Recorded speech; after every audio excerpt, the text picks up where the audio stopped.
Manos. The Hands of Fate is one of the most infamous films in cinematic history. Released in 1966, it was the brainchild of Harold P. Warren, a Texas fertilizer salesman with no filmmaking experience. He made the movie on a bet, literally claiming he could write, direct, and produce a horror film that would rival anything Hollywood had to offer.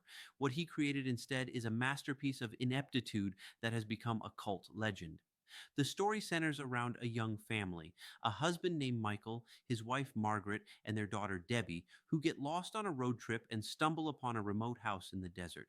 There, they meet Torgo, a strange, twitchy caretaker who explains he looks after the place while the master is away. Torgo's bizarre movements, oversized knees, and unsettling presence make him the most memorable character in the film, though not for the reasons intended.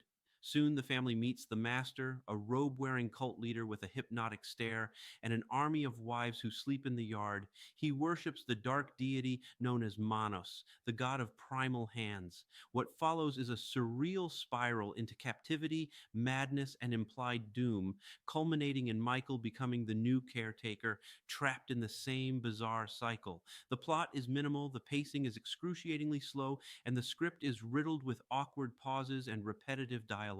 Entire scenes exist without contributing anything to the story, like a pair of teenagers making out in a car who appear randomly and accomplish absolutely nothing. The lines are dubbed in post production by just a few voice actors, creating a strange, dreamlike effect where everyone sounds vaguely the same, even the child characters.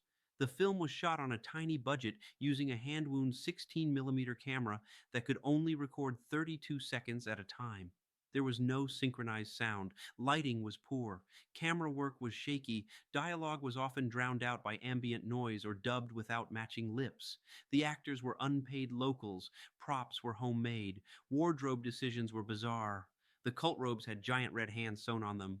And Torgo's awkward gait came from metal leg braces meant to make him look like a satyr, though he wore them incorrectly and injured himself during filming. John Reynolds, who played Torgo, tragically died shortly after filming. The actress who played Margaret tried to disassociate from the movie, and Harold Warren, the creator, never made another film. The movie premiered in El Paso with the cast and crew present. The audience reportedly laughed, groaned, and walked out.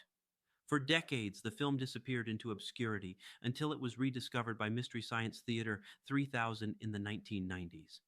That episode introduced a new generation to the strange charm of Manos. Suddenly, this forgotten mess was being celebrated for its failures. Fans started quoting it, reenacting it, and screening it at midnight shows. It gained cult status as one of the worst films ever made, and that title became its ticket to immortality. Today, Manos has been restored in high definition. It's been turned into a stage musical.